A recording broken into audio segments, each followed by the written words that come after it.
Why this report? Well, the purpose of this report is to reveal what's happening to dairy cows and their calves, and to break the silence about certain practices in the industry, no matter how unpalatable they may be. The fact is that the dairy industry has been incredibly successful in presenting and selling an image of their industry, which is essentially about happy, contented cows in the sunshine, eating and chomping away in green fields. Now, we're not saying that's a false picture, but it's a very, very small part of the picture, and it doesn't reveal the actual lives of the cows, and that's what we've tried to do in this report.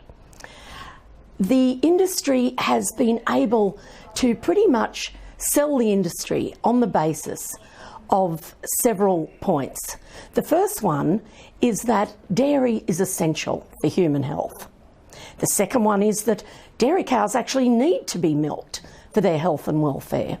Related to that is the point that dairy is a non-harm industry. And finally, that dairy farmers are battlers, and that they work hard, they're not paid enough, and that they need public support. Voiceless has no argument with that last point.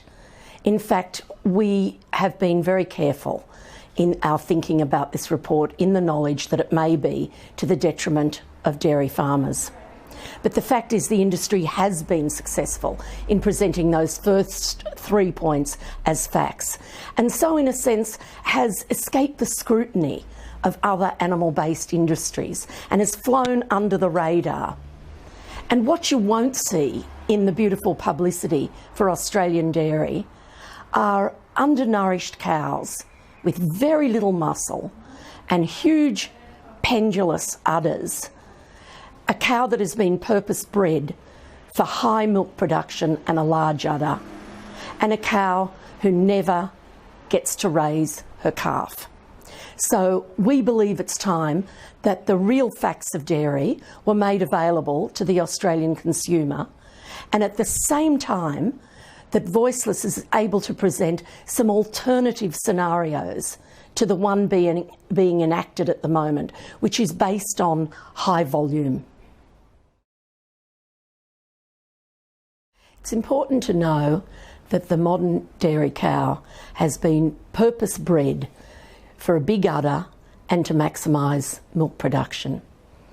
In fact, the cow now produces 3 times the amount of milk that she produced 50 years ago, and indeed now produces 10 times the amount of milk necessary to raise a calf.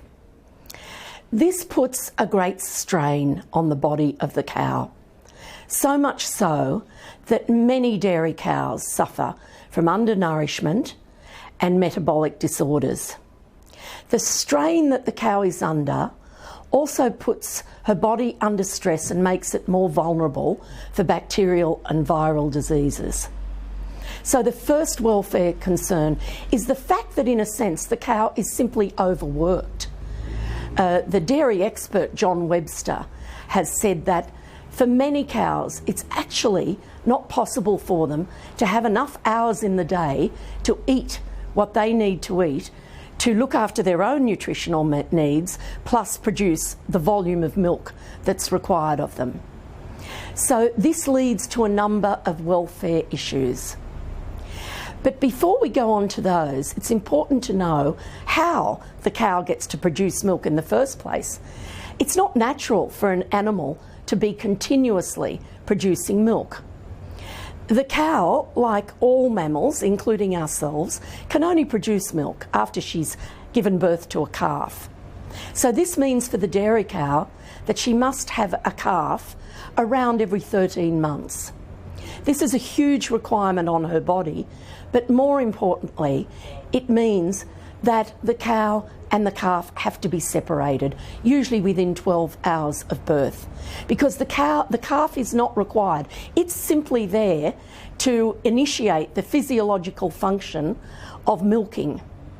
So that's the first really serious welfare issue that we see in Australian dairy, indeed dairying worldwide, is the fact that this absolutely quintessential mother, loving maternal creature, never gets to raise her own calf and goes through we don't know what pain at the separation of her calf. What we do know is she shows all the signs of being in all sorts of distress when the calf is removed. So that's the first thing that really needs to be looked at very carefully, this whole issue of separating the calf from the cow. What happens to these calves? Firstly, there's an enormous number of them, around 800,000 every year in Australia alone must be killed. There's no purpose for them. The little female calves, many of those are used as replacement cows for the dairy.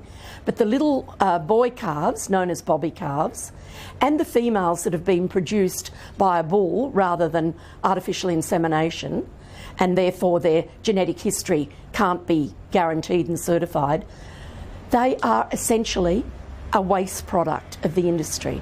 So these same little calves that people take their kids along to petting zoos to pat and coo over are loaded into trucks and taken off to be killed. And as they're on those trucks, they are legally able to go up to 30 hours without having a drink of milk. The other problem that can arise is mastitis. Again, a problem which is endemic to all dairy industries, and Australia is no exception. That's an infection of the udder or the teats, and it's usually a bacterial infection and causes great pain and distress to the cow, and again is another cause for premature culling.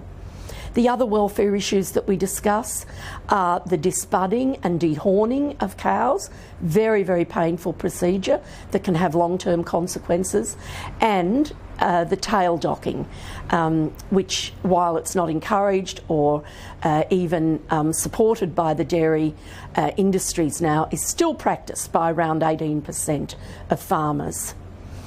Then, of course, we have the issue of the live export of dairy cows to Pakistan, Thailand, and more recently on a very big scale to China, and the fact that we have absolutely no control over the conditions of those cows once they reach their destination. So they are the main welfare issues associated with Australian dairy, and they're issues that we believe the public need to know about and need to use those as a basis for making decisions about their dairy consumption.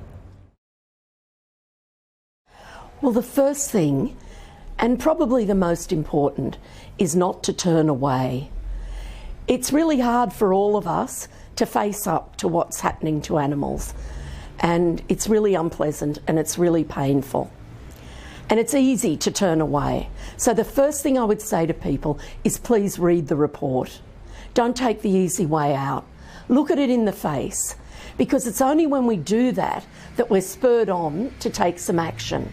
No matter how hard it is, it's much harder for the cows. So that's the first thing.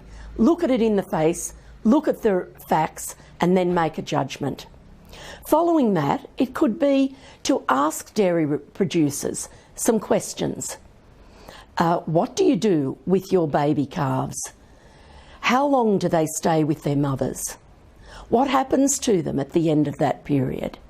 What happens to the cows with lameness and with mastitis? How long do your cows live? The fact is that in the wild, in nature, a cow will live for 25 years. Most dairy cows don't get beyond 5 or 6. How old are your dairy cows? What's the average age? The other thing you can do is encourage retailers to offer animal-friendly products. If people are going to consume dairy, look at the dairy producers that are creating the best welfare conditions for their cows. Organic dairies, small farms where cows are kept with their calves. We have some examples of that in the report. Alternative models of raising animals to produce dairy. So that's another thing that consumers can do. The other thing is consider dairy alternatives. Consider if we must have a liquid white substance on our cereal, it doesn't have to come from a living creature whose calf has been stolen to produce that milk in the carton. We can use rice milk, soy milk, almond milk. There are all sorts of alternatives for us to use now that are really, really palatable. And the other thing is to build awareness of people around you. Most people mean well. Most people think dairy is a non-harm industry and there's no harm in milk. Talk about it.